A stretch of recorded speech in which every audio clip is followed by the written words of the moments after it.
मंडळी, ज्या माय मराठीनं परप्रांतीयांना भाकरी दिली, त्यांच्या चुली पेटवल्या, त्यांची पोटं भरली, त्याच भाकरीशी कशी प्रतारणा सुरू आहे याचं ज्वलंत उदाहरण आज मुंबईच्या रस्त्यावर रोज पाहायला मिळतंय। महाराष्ट्रात राहायचं, इथल्या पायाभूत सुविधा वापरायच्या, इथल्या जनतेच्या घामाच्या पैशावर स्वतःचा संसार थाटायचा आणि ज्या भाषेनं जगण्याचा घास दिला ती जुजबी भाषा शिकायची सुद्धा तसदी घ्यायची नाही। हे साधी अनास्था नाहीये, सरळ सरळ मुजोरी आहे। मुंबईसह महाराष्ट्रात टॅक्सी चालकांना मराठी भाषेची अट घालणं हा काही कुठला कागदी घोडा नाचवणारा नियम नाहीये, तो या मातीचा नैसर्गिक आणि कायदेशीर हक्क आहे। पण दुर्दैव बघा, परप्रांतीय नेते आणि काही टॅक्सी चालकांनी एकत्र येऊन याला कडाडून विरोध सुरू केला। हा विरोध भाषेला नाहीये, हा थेट महाराष्ट्राच्या अस्मितेला आणि इथल्या कायदा सुव्यवस्थेला दिलेली उघड उघड आव्हानाची भाषा आहे। प्रश्न अत्यंत साधा आणि थेट आहे। हो, महाराष्ट्रात व्यवसाय करायचा असेल तर ग्राहकांशी संवाद साधण्यासाठी किमान जुजबी मराठी भाषा बोलता येणं अनिवार्य का असू नये। इथं कोणी तुमच्याकडून साहित्याची परीक्षा मागत नाहीये, कोणी तुम्हाला भाषेवरती PhD करायला सांगत नाहीये, गरजही नाहीये। तो फक्त दैनंदिन व्यवहाराचा आणि इथल्या भाषेच्या आदराचा विषय। पण उत्तर भारतातून येऊन राजकारण करणाऱ्या काही धोरणांना यात लगेच प्रादेशिक राजकारणाचा मसाला सापडला। मला सांगा, ही भाषा उत्तर प्रदेश, बिहार, तामिळनाडू किंवा पश्चिम बंगालमध्ये चालली असती का हो? तिथं जाऊन कोणी तिथली स्थानिक भाषा झुगारून मनमानी करू शकतं का हो? तिथं डोक्यावर बसून हे घेतील का हो? मग तोच आदर महाराष्ट्राच्या बाबतीत दाखवताना यांच्या पोटात का दुखतंय? पोट भरणारी भाषा बोला म्हटलं तर पोटात दुखतंय।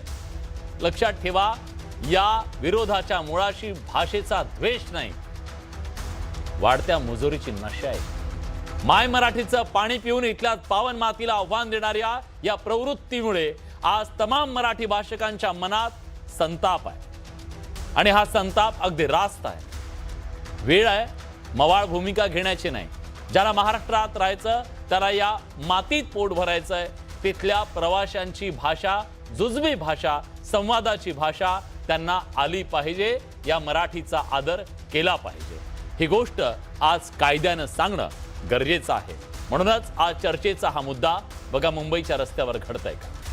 आपल्यासोबत या चर्चेत सहभागी होण्यासाठी उत्तर भारतीय मोर्चाचे प्रदेशाध्यक्ष भारतीय जनता पक्षाच्या संजय पांडे जोडले गेले आहेत। संजयजी, स्वागत आहे तुमचं। आपल्यासोबत महाराष्ट्र नवनिर्माण वाहतूक सेनेचे अध्यक्ष संजय नाईक या चर्चेत सहभागी झालेत। संजयजी, तुमचंही स्वागत आहे। आपल्यासोबत या चर्चेत सहभागी होण्यासाठी मराठी एकीकरण समितीचे अध्यक्ष गोवर्धन लताबाई सखाराम देशमुख जोडले गेलेले आहेत। गोवर्धनजी, तुमचं सुद्धा स्वागत आहे। थोड्याच वेळात शिंदेच्या शिवसेनेचे प्रवक्ते डॉक्टर राजू वाघमारे आपल्यासोबत असतील आणि उत्तर भारतीय विकास सेनेचे राष्ट्रीय महासचिव संजय खन्ना हे सुद्धा या चर्चेत थोड्याच वेळात सहभागी होतील। मला या चर्चेची सुरुवात करायची आहे ती म्हणजे संजय पांडे यांच्यापासून। संजयजी, माझा आवाज तुमच्यापर्यंत पोहोचतोय?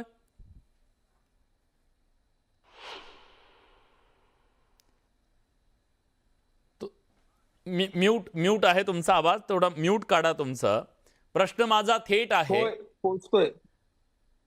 की आज ज्या पद्धतीनं सरकारनं ही सक्ती केली मराठी भाषेची, ग्राहकांच्या दृष्टीनं ती अतिशय महत्त्वाची आहे।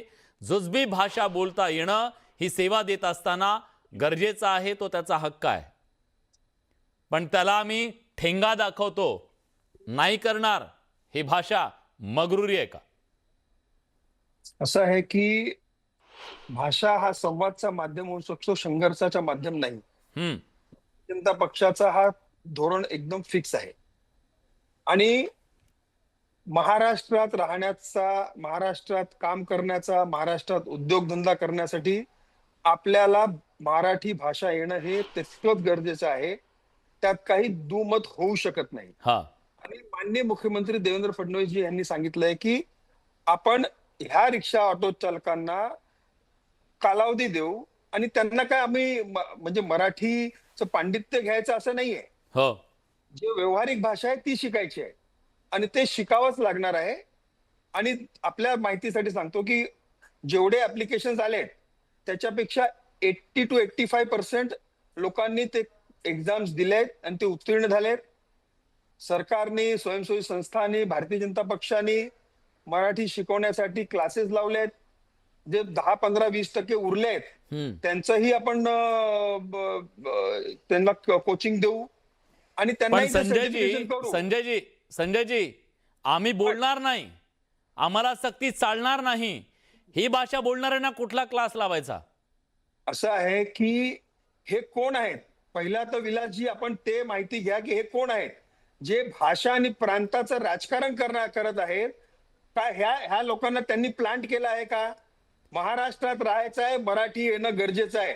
आमच्या पिढ्यानपिढ्या इकडे गेल्या, आम्ही इकडे राहतोय. मी उत्तर भारतीय आहे, पण माझ्या पिढ्यानपिढ्या इकडे गेल्या आणि महाराष्ट्राच्या राजकारणात, महाराष्ट्राच्या विकासात हा अमराठींचा पण योगदान आहे आणि आम्ही ते तिकडे राहतोय. मराठी बोलणं हे नक्की योगदान आहे, गरजेचंच नक्की योगदान आहे, त्याच्याबद्दल दुमत नाही. त्यात काही दुमत होऊ शकत नाही. आणि हे मुजोर कोण आहेत याची माहिती घ्या. ज्यांना भाषा आणि प्रांताचं राजकारण करायचं आहे आणि भाषा आणि प्रांताचं राजकारण पेटवायचं आहे, हे ते आहेत. कोण आहेत? आणि कोण आहेत? जे सांगा कोणी ना असेल तुम्ही. जे कोणी असेल त्याची नोंद सरकार घेईल आणि हे कोण आहेत त्याची माहिती येईल आपल्यापर्यंत आणि आपणच तो मुद्दा लावा. तुम्हाला हे माहित कोण नाही आहेत? कोण आहेत हे घटक कोण आहेत? 85% लोकांनी परीक्षा दिली आहे. हा, बडे जी 15% आहेत त्यांना थोडं अडचण होते, त्यांना आपण परत ट्रेन करू. सरकारने सांगितले आपण मुदतवाढ करू. माननीय मुख्यमंत्री देवेंद्रजींनी सांगितलंय की मराठी हा मुद्दा आमच्यासाठी नाही आहे. आम्ही ह्यांना परत एक्सटेन्शन देऊ आणि त्यांना ट्रेन करू. विषय एकदम सिंपल आहे. पण ठीक हे आहे. संजय काही नाईक लोक, आपल्या सोबत आहे. काही ठराविक लोक जे करतायत ते कुणालाही मंजूर नाही. अगदी बरोबर आहे, मंजूर नाहीये, पण त्यांना हे मंजूर नाहीये आम्हाला मराठी शिकायला भाग पाडणं किंवा आमच्यावर सक्ती करणं. माझा प्रश्न हे बघा, आपल्याला तोच आहे. ज्याला शिकायचंय त्याला आपण आपल्या- शिकू शकतो, ज्याला शिकायचंच नाही त्याला काय सांगणार आहे? आपल्या प्रस्तावनामध्येच आपण सांगितलंय. पण हे ज्यांना नाही शिकायचं ते कोण आहे? ते पेटवतायत का? मराठी आणि अमराठीमध्ये एक वाद निर्माण करतायत का? ठीक आहे. संपलेलं उत्तर भारतीय राजकारण विकास आहे, सेनेचे संजय खन्ना आपल्या सोबत जोडले गेले आहेत. संजयजी, माझा आवाज तुमच्यापर्यंत पोहोचतोय? ज्यांचं राजकारण संपलंय ते राजकारण परत आणतायत का? संजयजी, म्यूट आहात आपण. हे कोण लोक आहेत? हे कोण लोक आहेत ज्यांना मराठीचा नाव काढलं की त्यांच्या पोटात दुखतंय? हे मराठी त्यांचं पोट भरतीये का? त्यांचा एवढा मराठीला विरोध आहे का? पोटात दुखतंय? माझा आवाज येतोय आपल्याला? येतोय, बोला. बघा, आता हे कोण लोक आहे हे सरकारने बघितलं पाहिजे. हा. कारण पण महाराष्ट्रामध्ये आपला जन्म झाला आणि आपण जर महाराष्ट्रात पोट भरतोय तर आपल्याला मराठी आलीच पाहिजे. ते आमचं पण धोरण आहे की मराठी शिकलीच पाहिजे. आणि जे बोलतात की मी मराठी सीखेगा नहीं, मैं मराठी बोलेगा नहीं लेकिन कमाएगा, हे सरकारने बघितलं पाहिजे. आणि मला पण एक बोलायचंय, एकदम जे गरीब माणसं आहेत ते मराठी, ते रिक्षा चालक आहे आणि ते टॅक्सी चालक आहे, आपण त्यांना आणखी थोडी वेळ वाढवून दिली पाहिजे. ते माझ्या सरकारला ते आहे की थोडा आणखी वेळ वाढवून द्या. कारण ते काय 50 वर्षाचे आहेत, त्यांना ते तकलीफ होते मराठी बोलायला. थोडीशी त्यांना आणखी मुदत वाढ द्या, तेही शिकतील.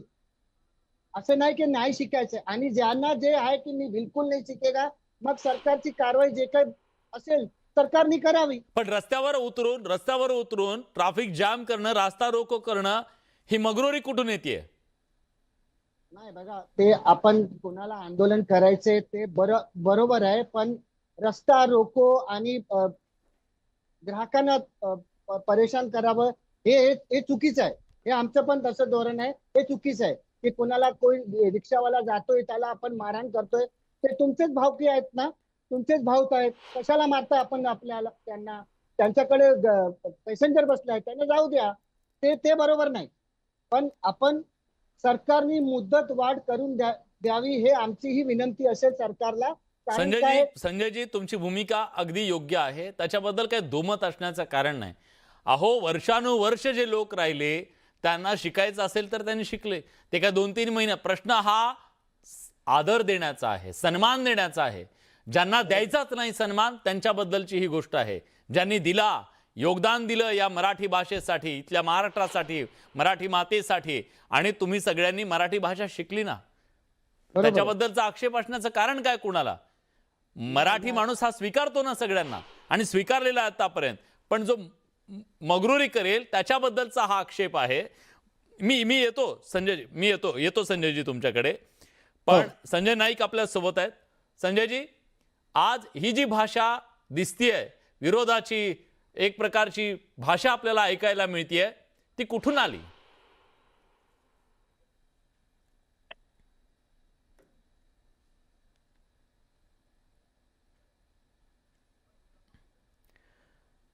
संजय नाईकजी, माझा आवाज तुमच्यापर्यंत पोहोचतोय? हो, नमस्कार. बोला बोला. थोडा माझा प्रश्न हा आहे, मराठी भाषा आली पाहिजे याचा हट्ट. हा बोला बोला.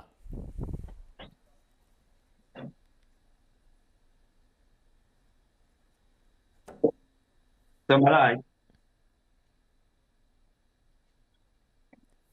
संजयजी बोला, सलग बोला, तुमचा आवाज येतोय आमच्यापर्यंत.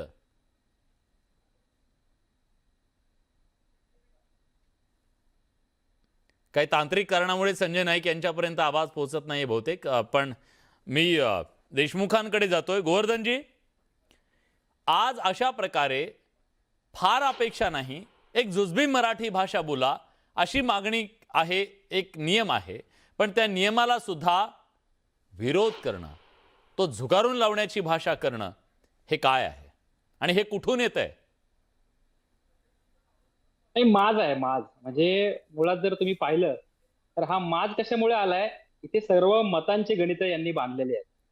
अहो, एक साधी गोष्ट आहे, तुम्हाला आधीच माहित होतं ना की आपण ज्या राज्यामध्ये उदरनिर्वाह करण्यासाठी जाणार आहोत ते राज्य मराठी भाषिक आहे. या राज्यात म्हणजे देशामध्ये जेव्हा राज्य स्थापन झाले, मुळात भाषावर प्रांत रचनानुसार झालेले आहेत. राज्य घटनेमध्ये याची नोंद आहे की प्रत्येक भाषेनुसार एक राज्य स्थापन झालेलं आहे. मग आपण एखाद्या राज्यामध्ये रोजगारासाठी जातो, तिथली भाषा येणं हे साहजिक आहे ना. तुम्ही आता मुजोरी दाखवताय, माज करताय, आता हे जे वेळ वगैरे मागतायत ना विलासजी, एक लक्षात ठेवा, यांना शिकायचीच नाहीये, यांना माज करायचा हा आजचा मुद्दा नाहीये. हा मुद्दा तुम्ही जर लक्षात घेतला विलासजी, ज्या वेळेस मराठी पाट्यांचा मुद्दा आला होता तर हेच परप्रांतीय कोर्टामध्ये गेले, कोर्टाने यांना हुसकावून लावलं, तेव्हा या मराठी पाट्यांचा कायदा लागू झाला. म्हणजे प्रत्येक गोष्टीला विरोध करतात हे. यांनी आता मागे रस्त्यावरती ह्याच्या पांढऱ्या पट्ट्या वगैरे सुरू केले, हे ताकद दाखवायचा प्रयत्न करतायत. आता आपल्याला वेठीस धरतायत, नागरिकांना वेठीस धरतायत, आणि 3 महिने द्या, 2 महिने द्या. माजी परिवहन मंत्री दिवाकर रावते साहेब असल्यापासून मराठी एकीकरण समिती याचा पाठपुरावा करते. त्याच्यानंतर आताचे माजी परिवहन मंत्री होते, त्यांच्याकडे आम्ही पाठपुरावा केला, अनेक निवेदन आम्ही दिले. आता सध्या विद्यमान जे परिवहन मंत्री नामदार प्रताप सरनाईक साहेब आहेत, यांच्याकडे आम्ही गेल्या 2 वर्ष लागलोय. फेब्रुवारीमध्ये त्यांनी आम्हाला आश्वासन दिलं होतं की फेब्रुवारीमध्ये याची अंमलबजावणी करू. त्यावेळेस त्यांनी 3 महिने मागून घेतले. 1 मे पासून हा कायदा जर लागू होणार होता, हा 1989चा कायदा आहे, याच्यामध्ये खूप मोठा भ्रष्टाचार आहे. म्हणजे ज्या वेळेस परवाने दिले जातात, त्या परवाने देताना त्यांच्याकडून एक लेखीनामा घेतला जातो की आम्हाला स्थानिक भाषा येते. पण इथे किती मोठा भ्रष्टाचार झालेला आहे, यावरती कोण कारवाई करणार आहे? मुळात तुम्ही ज्यावेळेस परवाने घेतले त्यावेळेस लिहून दिलेलं आहे की आम्हाला मराठी भाषा येते, म्हणजे तुम्ही शासनाची फसवणूक केली, दिशाभूल केली, हा गुन्हा केला. या गुन्ह्याबद्दल मी तर म्हणतो या सर्व परप्रांतीयावरती ज्यांनी सरकारची दिशाभूल केली, खोटा लेखीनामा दिला, या सर्वांवरती गुन्हे नोंद झाले पाहिजे. फेब्रुवारी पासून मे पर्यंत 3 महिने दिले. त्यानंतर 1 मेला हा जे लागू होणार होतं सक्ती मराठीची, ती माननीय नामदार प्रताप सरनाईक यांनी 15 ऑगस्ट पर्यंत नेली. 3 महिने पुन्हा दिले. आता 1 महिना दिला, आता 3 महिन्यानंतर पुन्हा यांचे परवाने आणि लायसन्स रद्द होणार आहे. म्हणजे हे सुरू काय आहे? आणि कुठेतरी आमचं प्रशासन आणि शासन कमी पडतंय. मुळात जर तुम्ही बाजूच्या राज्यामध्ये कर्नाटकमध्ये आमचे बांधव, महाराष्ट्र एकीकरण समितीचे बांधव, तिथे फक्त जय महाराष्ट्र जरी म्हटलं तर गुन्हे नोंद करतात राज्यद्रोहाचे. अहो, मी तर म्हणतो माननीय मुख्यमंत्री महोदय आणि प्रताप सरनाईक साहेब, आपण यांच्यावरती गुन्हे नोंद करायला सुरुवात करा. हे बघा, हे मतं वगैरे होत राहतील, 5 वर्षांनी निवडणुका येत राहतील, परंतु राज्य आपलं यांनी वेठीस धरलेलं आहे. आणि राज्यामध्ये राहून मुजोरी सुरू आहे. यामुळे आपल्याला ठोस कठोर कारवाई करणं गरजेचं आहे. कोणालाही सोडता कामा नये. मला अजून एक प्रश्न विचारायचा आहे विलासजी आपल्या माध्यमातून. ज्यावेळेस आम्ही कबूतरखान्याचं आंदोलन केलं, ज्यावेळेस आम्ही मराठी महापौरांचं आंदोलन केलं, ज्यावेळेस आम्ही हिंदी सक्तीच्या मुलांवरती लादण्याचं आंदोलन केलं, त्यावेळेस आमच्यावरती गुन्हे नोंद केले, त्यावेळेस पोलीस रस्त्यावर उतरले, त्यावेळेस पोलिसांच्या काठ्या आल्या, त्यावेळेस पोलिसांच्या गाड्या आल्या. काल कुठे होत्या पोलिसांच्या काठ्या? काल कुठे होते पोलिसांच्या गाड्या? मी विचारतो आपल्यासोबत डॉक्टर राजू वाघमारे जोडले गेलेले आहेत. डॉक्टर साहेब, प्रश्न त्यांनीच विचारलेला आहे, उत्तर तुमच्याकडून अपेक्षित आहे.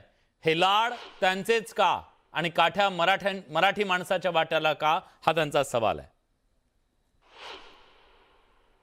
सगळ्यात पहिली गोष्ट विलासजी, याच्यात कोणाचे लाड कोण करायचा प्रश्न येत नाही. ज्यावेळी तुम्ही राज्य चालवता आपण त्यावेळी त्यांना सांगितलं, त्यांना मुदत दिली, त्यांनी मुदत दिल्यानंतर ती मुदत परत वाढवली. आता ती मुदत संपली. आता त्यांनी त्याप्रमाणे काम करणं गरजेचं होतं. मराठी भाषा कोणत्याही परिस्थितीत त्यांनी शिकायलाच पाहिजे या मताचे आम्ही आहोत. आणि त्या मतामुळेच हा कायदा जो इतके वर्ष कोणी लागू केला नव्हता तो लागू करण्याचं काम आम्ही केलं आणि तो आम्ही करणार आहोत. हा पहिला मुद्दा. दुसरा मुद्दा, आता जर ते म्हणत असतील की आम्हाला थोडी मुदत वाढ द्या, तर माझं मत आहे की ज्यावेळी, आता मी वेगळ्या भाषेत बोलतो, की जर आपल्याला त्या पद्धतीने मराठी आलंच पाहिजे तर यांना शेवटची मुदत द्यायची की बाबा ही शेवटची मुदत आहे, याच्यानंतर मिळणार नाही, याच्यानंतर तुमचं लायसन्स रद्द केलं जाईल. जोपर्यंत अशी कडक कारवाई. पण डॉक्टरांशी संपर्क तुटलेला आहे. आपल्यासोबत संजय नाईक जोडले गेलेले. संजयजी, माझा आवाज तुमच्यापर्यंत पोहोचतोय का? हो, येतोय. आता ते म्हणतायत सरकार तयार आहे अजून त्यांना वेळ द्यायला. साहेब, सरकार लाचार आहे. सरकार मुळात लाचार आहे. कारण मुळात ही गोष्ट 2016 पासून जी ओपन परिवहन परवाना चालू झाला, तिथून ह्या परिवहन खात्यामधला जो भ्रष्टाचार, म्हणजे त्यावेळेला दिवाकर रावते होते, त्याच्यानंतर अनिल परब आले, अनिल परबानंतर माननीय आताचे उपमुख्यमंत्री एकनाथजी शिंदे आले, त्याच्यानंतर आता प्रताप सरनाईक आले. साहेब, 16 जसं मराठी एकीकरण समिती बोलते त्या पद्धतीने मी सुद्धा 2016 पासून ह्या गोष्टीसाठी कोर्टामध्ये सुद्धा गेलो होतो. पण दुर्दैवाने मुंबई उपनगर आणि मुंबई शहरच्या माध्यमातून आमची ती पीएल बाजूला करण्यात आली. परंतु मुद्दा असा आहे की साहेब, जर मराठी येतच नव्हतं तर त्याला बॅच दिला का? आणि जर वास्तव्याचा दाखला वास्तव्यच नव्हतं तर अनेक वास्तव्याचे दाखले ह्या तहसील कार्यालयातून दिले गेले. साहेब, माझ्याकडे अनेक अशी तहसीलदारांची पत्र आहेत, त्यांनी अनावधानाने आणि चुकीने परवाने वास्तव्याचे दिले गेले. याचे माझ्याकडे साहेब पुरावे, कागदोपत्री पुरावे आहेत. त्याच्यासाठी भांडण्याची वेळ या महाराष्ट्रातील मराठी म्हणून आपल्यावरती येते. याच्यापेक्षा दुर्दैव काय? एक मराठी माणूस प्रताप सरनाईक, माझं म्हणणं त्यांनाच आहे की हा मुद्दा खरं म्हणजे भ्रष्टाचाराचा कुठेतरी पडदा पडावा, भ्रष्टाचार दिसू नये, मराठी आली पाहिजे. तर नक्कीच आमची भाषा, आमचं म्हणणं मुळात तेच असताना ही माणसं ज्या पद्धतीने माझं म्हणणं एवढं तेच आहे की 2016 पासून जे जे परवाने दिले गेले, जे बॅच दिले गेले, ते साहेब पुन्हा एकदा त्यांचं निरीक्षण करा आणि ज्यांचे वास्तव्याचे दाखले सुद्धा नव्हते त्यांना तर पहिले बाहेर काढा. मी विचारतो, संजय पांडे आपल्या सोबत आहेत, सत्ताधारी पक्षाचे नेते आहेत ते. संजय पांडेजी, भ्रष्टाचार झाला हे सगळे बॅच देत असताना जर त्यांना भाषा येतच नव्हती तर मग त्यांना हे बॅच दिले कसे? आणि जर त्यांना भाषा येते असंच दिलं असेल तर मग आता हे सगळे सोपस्कार कशासाठी? हा त्यांचा सवाल आहे. असं आहे की जर भ्रष्टाचार झाला असेल तर ह्यांनी सरकारकडे त्याचे पुरावे द्यावे. फक्त म्हणणं की भ्रष्टाचार झालाय, त्यांनी भ्रष्टाचार झालाय असं सिद्ध होत नाही. गोष्ट नंबर 1. ठीक आहे, तर आपण ते सरकारकडे द्यावे. सरकार त्याच्यावरती योग्य कारवाई करेल त्याचं मी आश्वासन आपल्याला विलासजी आपल्या माध्यमातून देतोय. पण हे जे म्हणतायत की परप्रांती, पहिल्यांदा माझा आक्षेप हाच आहे की आम्ही परप्रांती नाही, आम्ही घरप्रांती आहोत. आम्ही पण ह्या महाराष्ट्राचे नागरिक आहोत, या देशाचे नागरिक आहोत आणि आम्ही इकडे राहतोय. ह्याच्यामधलं आजच्या नंतर परप्रांतीय आम्हाला म्हणून उद्देशित करू नका, पहिली गोष्ट. आणि सरकारने जे नियम लावले आहेत की जर कोणाला एक्सटेन्शन द्यायचं असेल तर सरकारने दिलंय, आणि त्याच्यानंतरही कोणी मुजोरी करत असेल तर जे नियम कायदे सरकारने केले आहेत त्याच्या अनुकूल कारवाई होईल, त्याच्यामध्ये काही दुमत नाही. माननीय देवेंद्रजींनी स्पष्ट सांगितलंय की आणखीन 3 महिन्याची जर वेळ मागत असेल तर सरकार देईल. तर त्याच्यामध्ये जर ह्यांनी मराठी नाही शिकली, व्यवहाराची भाषा, तर त्यांच्यावरती योग्य कारवाई होण्याची कोणीही टाळू शकत नाही. आता आपण बघा की 85% लोकांनी उत्तीर्ण केले आपली परीक्षा. आता 10-15% आहेत, त्यांनाही आपण करू ना. मग संजयजी तुम्ही म्हणताय तसं, आता हे तुम्ही सांगितलेला आकडा आहे. जर 15% लोक बोलू शकलेले नाहीयेत असं तुमचं म्हणणं आहे, तर मग त्या 15% लोकांना बॅच कसे दिले हो तुम्हाला येते भाषा म्हणून? त्याच्याबद्दल जर माहिती असेल तर त्यांनी सरकारकडे द्यावं.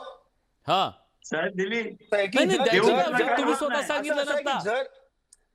जर काही होत नाही.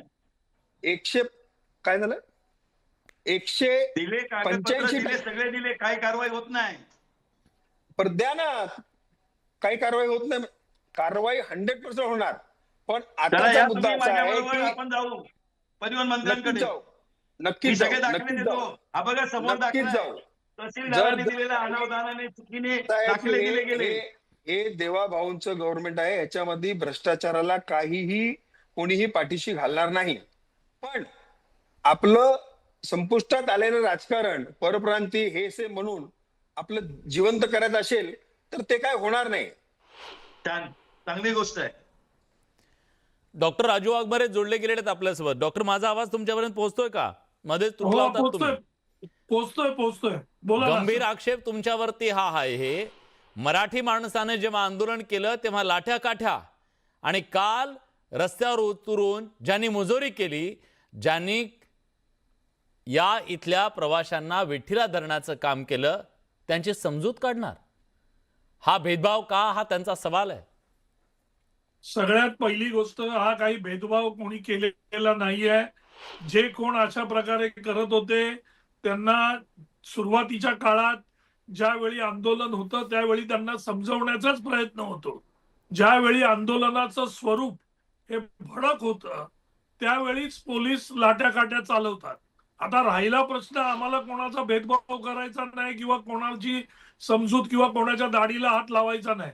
तो असता तर आम्ही हा कायदा अंमलात आणण्याचे एवढे मोठे प्रयत्न केलेच नसते. आम्हाला सक्ती आहे, आमची इच्छा आहे की मराठी भाषा इथे असणाऱ्या प्रत्येकाला ती मराठी भाषा आली पाहिजे. निदान त्याला जेवढं काम करता येतंय तेवढं त्या भाषेमध्ये त्यांनी मराठी भाषेत बोललं पाहिजे. आता माझ्या अगोदर ते पांडे साहेब बोलताना मी ऐकलं, शुद्ध मराठीत बोलत होते. आमची इच्छा आहे की तुमच्यासारख्या लोकांनी हे जे बाकीचे लोक जे मुजोरी करतायत किंवा जी भाषा वापरतायत त्यांना तुमच्यासारख्या लोकांनी समजून सांगितलं पाहिजे की आपण इकडे राहतो, आपल्याला बोलता आलं पाहिजे. ही वेळच येता कामा नये की 3-3 महिने आपण वाढवतोय, 3-3 महिने वाढवून मागतोय. ही वेळ येता कामा नये असं आमचं मत आहे. सरकारमध्ये आम्ही आहोत, ज्यांना वेळ पाहिजे त्यांना आम्ही वेळ देतोय, ती वेळ अजून देऊ. पण हा वेळेचा सिलसिला हा शेवटी आपण पण लक्षात घ्या, हे साधारण किती वर्षापर्यंत चालेल असं वाटतं? आता त्यांनी शेवटची मुदत मागितलेली आहे. 1 मिनिट, त्यांनी शेवटची मुदत मागितलेली आहे, ती मुदत दिली. याच्यानंतर जर कोणाला आलं नाही तर सरकार नियमाप्रमाणे कारवाई करेल. सरकार नियमाप्रमाणे त्यांचे परवाने रद्द करतील, त्यांना इकडे काम करता येणार नाही. एवढी सरकारची भूमिका अगदी गंभीर आहे. संजय पांडेजी, शेवट अल्टिमेटम आहे आता शेवटचा. असं आहे की प्रत्येक सरकार संविधानाने दिलेल्या नियमाप्रमाणे चालत असतं. फायनल जी आपण तारीख ठरवली, सरकारने जर मुदत दिली आणि त्याच्यानंतर ज्याला नाही येत आहे तर त्याला त्याचा परवाना रद्द होणार, ह्याच्यात काही दुमत आणि कोणाला काही शंका ठेवण्याचं कारण नाही. प्रश्न असा आहे की हे जे मुजोर आहेत हे कोणाचे लोक आहेत? हा प्रश्न ऍक्च्युली विलासजी तुम्ही त्याच्यावरती एक रिसर्च करून त्याच्यावरती एक कार्यक्रम घेतला पाहिजे. कोणाला आपलं राजकारण हिंदी भाषिक आणि मराठी भाषिक मधून पेटवण्यासाठी करायचं आहे आणि त्याचा लाभ कोणाला आहे, ते कोण प्लांट केलेले लोक आहेत, तेही माहिती महाराष्ट्राच्या जनतेसमोर आलीच पाहिजे. अहो सरकार तुमचं भारतीय आहे, जनता यंत्रणा पार्टी, तुमच्याकडे भारतीय आहे, जनता- सगळं तुमच्याकडे आहे. भारतीय तुम्ही जनता- सांगितलं पाहिजे हे महाराष्ट्राला कोण आहेत ती लोक. आणू नक्कीच योग्य वेळ ती नक्कीच आणू. हा, पण जी सरकारने मुदत दिली आहे त्याच्यानंतर त्याला नाही येत, त्याचा परवाना रद्द होणार, त्याच्यामध्ये काहीही ऍडजस्टमेंट होणार नाही. ठीक आहे. खन्नाजी, संजय खन्नाजी, जर तुम्ही मुंबईमध्ये जजबी मराठी भाषा बोलण्याचा आग्रह करत असाल तर याद राखा, रेल्वेत आम्ही आहोत आणि मग रेल्वेमध्ये तुम्हाला चहा नाश्ता द्यायचा की नाही हे आम्ही ठरवू. हे कुठल्या दिशेला न्यायचंय त्यांना? हे कुठली मगरुरी आहे? नाही हे चुकीचं आहे. आणि विलास भाऊ, एक बघा, माझा जन्म मुंबईमध्ये झाला आणि मी मराठी, आणि मी सर्वांना बोलतो, भाई आप यहाँ पर रहते हो तो आपको मराठी सीखना पड़ेगा. और अच्छा, ऐसा भी नहीं कि टूटी फूटी, आप अच्छी मराठी सीखो. अगर आप 40 साल से 50 साल से यहाँ पर रह रहे हो तर तुम्हाला अडचण काय? तुम्ही जसे हिंदी बोलतात, घरी भोजपुरी बोलतात, अवधी बोलतात, तशी तुम्ही मराठी पण प्रयत्न करा ना. आम्ही प्रयत्न करणार नाही हे मीही बोलतो, ही मुजोरी आहे. पण काय, आता माझा पण आक्षेप आहे ते गोवर्धन साहेबांना, ते परप्रांतीय ते वर्ड काढतात. बघा, मी म्हणतो मी अगोदर मराठी आहे नंतर पंजाबी आहे. मग असं ते आहे ना की आपण परप्रांती ना, आम्ही पण मराठीच आहोत हो. फक्त आमचे वडील होते ते पंजाबला होते, आमची आई पंजाबला होती, पण माझा जन्म मुंबईमध्ये झाला. नाही, परप्रांतीय म्हणजे का आक्षेपार्ह शब्द नाहीये. परप्रांतातून आलेले असे प्रांतीय, त्याला परप्रांतातून आलेले मला उत्तर देऊ द्या. तो काय विलासजी, मला असंवैधानिक उत्तर देऊ शब्द द्या. आहे, काहीतरी ती शिवी आहे असं नाहीये ना ते. मी उत्तर देतो ना विलासजी. हा, द्या. आम्ही तर लोकल नाही मराठी. मला काय म्हणायचं, ऐका संजय खन्नाजी, संजय पांडेजी, ऐका. तुम्ही महाराष्ट्रामध्ये आलात आणि तुमच्या नावापुढे ते उत्तर भारतीय मंच, उत्तर भारतीय विकास सेना, ऐका पूर्ण ऐका. तुम्ही अजूनही तुमची ओळख विसरायला तयार नाही आहात आणि तुम्ही आम्हाला भारतीय हिंदुत्वाच्या गोष्टी शिकवणार का? तुमच्या नावापुढे उत्तर भारतीय विकास सेना, त्यांच्या नावापुढे उत्तर मोर्चा. अहो काय चाललंय? आणि आम्ही आमच्या राज्यामध्ये, जे राज्य मुळात भाषिक आधारावरती स्थापन झालंय, त्या राज्यामध्ये मराठीबद्दल बोलायचं नाहीये. परप्रांतीय म्हणजे कोण? ज्याचं इतर राज्य आहे तो परप्रांतीय. तुमचं इतर राज्य आहे म्हणून तुम्ही परप्रांतीय. आज तुम्ही हजारो किलोमीटर येऊन जर तुमची मूळ ओळख सोडायला तयार नाही आहेत, मग आम्ही आमची मराठी भाषा का सोडायची हो? आणि आम्ही काय याचना वगैरे करत नाहीये. आमचा अधिकार आहे, घटनेने आमचा अधिकार आहे मराठी भाषा टिकवायची, मराठी भाषा जपायची, ती आम्ही जपणार. आणि तुम्ही इथे येऊन मुजोरी करणार, तुम्ही इथे उत्तर भारतीय नाव लिहिणार आणि आम्ही म्हणणार की आम्ही भारतीय आहोत आणि आम्हाला सांगणार की आम्ही मराठीबद्दल बोलायचं नाही, हे चालणार नाही. तुम्ही महाराष्ट्रामध्ये मुळात हे उत्तर भारतीय, गुजराती सेना, उत्तर भारतीय सेना या का स्थापन केल्यात? जर तुम्ही स्वतःला मराठी म्हणवता ना, तुम्ही महाराष्ट्राचे म्हणवता, मग तुम्ही लावा महाराष्ट्राचं नाव. ठीक आहे, मी घेतो उत्तर. किलोमीटर जाऊन. हा, आता त्यांना बोलू देत. संजय खन्नाजी बोला.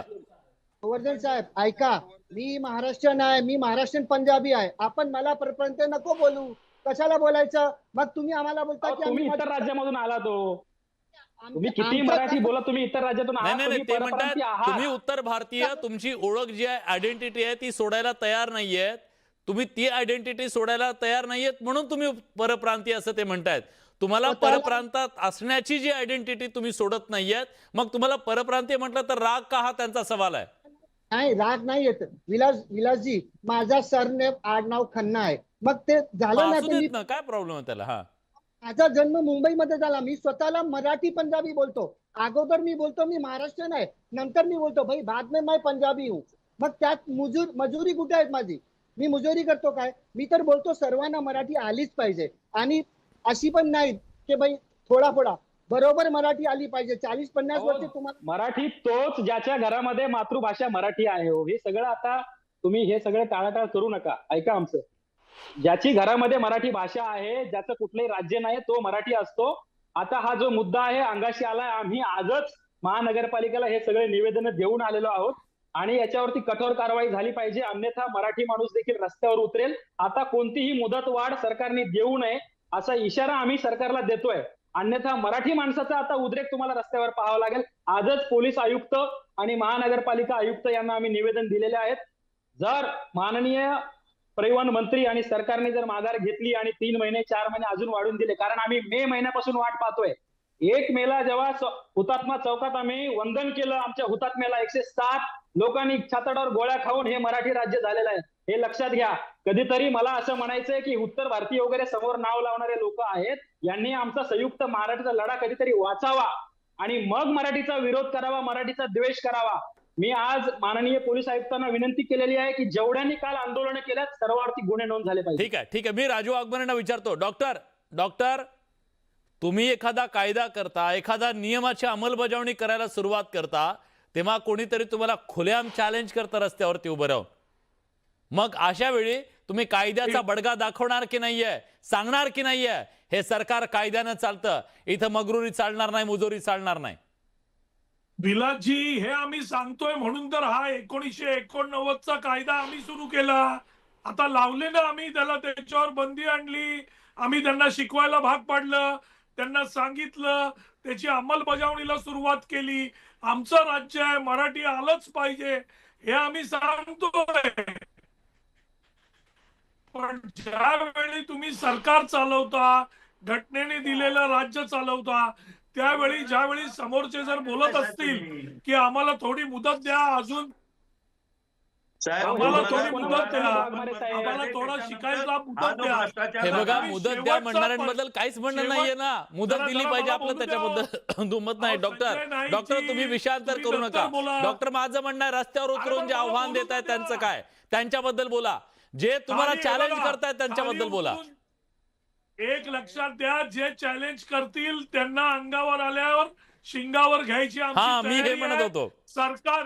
सरकार म्हणून आम्ही त्यांना मुदत देऊ आणि याच्यानंतर जर कोण अंगावर आलं तर संविधान, कायदा आणि आमच्या भाषेची त्यांना पूर्ण ओळख करून देऊ, शिवसेनेच्या भाषेत. एवढी ताकद आमच्यामध्ये आहे आणि ती आम्ही वापरू. पण आम्ही सरकारमध्ये आहोत, त्यांनी मुदत मागितली, नेत्यांनी ठरवलेलं आहे त्यांना मुदत दिली पाहिजे, ती मुदत आम्ही देऊ. पण याचा एंड हा होणारच आहे, याच्यानंतर मुदतवाढ मिळणार नाही. ज्यांना येणार नाही त्यांनी आपला बोजा बिस्तारा गुंडाळायचा आणि रिक्षाचा व्यवसाय किंवा टॅक्सीचा व्यवसाय, आपण मराठी बोलत नसू तर त्यांचा परवाना रद्द केला जाईल नियमा. ठीक आहे. शेवटची कमेंट बघूया, तुम्ही शब्दाला किती जागताय आता, कारण महाराष्ट्र बघतोय हे सगळं आता. संजय नाईकजी, मी 3 संजय त्याच्यामुळे कन्फ्युजन होऊ शकतं. संजय नाईकजी, मुद्दा हा आहे की ठीक आहे, या आधी काय झालं, त्या उखाड्या पाकाड्या काढत बसलो आपण तर रात्र जायची आपली इथं. पण किमान या पुढे तरी अशा प्रकारचे बॅच बिल्ले देत असताना त्यांची तिथंच कसून चौकशी केली तर पुन्हा शिकवण्यात येण्याची वेळ नाही येणार. जे परप्रांतातून आलेले आहेत ते नाहीच आहे तिथले रहिवाशी, तरी त्यांना बॅच बिल्ला मिळतो. तिथं रोखलं म्हणजे एंट्री पॉइंटलाच रोखलं तर हे पुढचं सगळं होणार नाही ना. साहेब, मुळात परिवहन खातं हेच मोठं भ्रष्टाचाराचं कुरण आहे. आणि आज माझं म्हणणं तेच आहे साहेब की 2016 पासून आले, आम्ही परप्रांतीय नको बोलू, आमचे भाऊ आले, 10 वर्ष झाली साहेब. आज ते मराठीला जर आव्हान देत असतील, प्रदीप वाघमारे साहेब, आम्हाला फक्त तुम्ही गॅरंटी देता का की त्या मुदत दिल्यानंतर जर या लोकांनी मराठी भाषा शिकली नाही तर तुम्ही त्यावरती काय कारवाई करणार याची तुम्हाला आम्ही द्याल का तुम्ही आम्हाला? नाही तर परत तुमचे प्रताप सर नाईक त्यांना दिवस वाढून देतील. नाही, ग्रेस मार्कने पास करून सगळे ढकल पास करून प्रश्न सोडवला जाईल का, हा भीती आहे का तुम्हाला? नाही, मुख्यमंत्री साहेबांनी पण सांगितलं, प्रताप सरनाईक साहेबांनी पण सांगितलं, ही मुदत काय असं काय कंटिन्यू चालणार नाही. या मुदतीमध्ये जर त्यांनी शिकली नाही तर नियमाप्रमाणे जी कारवाई आहे, परवाना रद्द करायचा किंवा अजून काही कारवाई आहे ती सरकार नक्की करेल, याची आम्ही तुम्हाला देतो. कारण आमची पण इच्छा आहे ना, महाराष्ट्रात मुदत दिली आहे ना, 1 मे पासून मुदत दिली आहे की वाघमारे साहेब. 1 मे पासून राज्यात प्रत्येक जण आपल्यासारखा हुशार नसतो. ठीक आहे, काही ढ असतात, त्यांना परत मुदत दिली, त्या ढ लोक त्याच्यामध्ये शिकतील, नाही शिकले तर बोजा बिस्तारा बंद करतील. आमची पण तीच मला इच्छा एक आहे प्रश्न ना. विचारायचा आहे विलासजी, ठीक एकच आहे, शेवटचा ठीक आहे. प्रश्न विचारायचा आहे. एकच ठीक प्रश्न आहे, ठीक आहे. विचारायचा माझा आहे. वेळ संपलाय, माफ करा, माझा वेळ संपलाय. मी ही चर्चा कदाचित पुढचे काही दिवस सुरू राहण्याची शक्यता आहे. त्याचं कारण असं आहे की ज्या पद्धतीनं विरोधाचे सूर उमटत आहेत हे या मराठी भाषेचा अपमान करणार आहे, लक्षात घ्या. आणि खरंच ही खूप महत्त्वाची गोष्ट आहे की जे आज इथं होतंय ते दुसऱ्या राज्यात होऊ शकत नाही. मराठी भाषा, मराठी माणूस सहनशील आहे, पण याचा अर्थ त्याचा गैरफायदा घेता कामा नये. वेळ वाढवून हवाय नक्की, काही हरकत नाही. इतकी वर्ष दिलेत, आणखी वेळ द्यायला हवा. फक्त मानसिकता ही पाहिजे, भावना ही पाहिजे की आम्हीही आमच्या या माय मराठीची खऱ्या अर्थानं, मावशी म्हणा, पण तिची आम्ही खऱ्या अर्थानं आदर करतो आणि तिचा सन्मान करतो. एवढं म्हटलं तरी पुरेसं आहे. हा वाद टाळला जाऊ शकतो, कारण ही भाषा तुमचं पोट जगवते हे विसरू नका.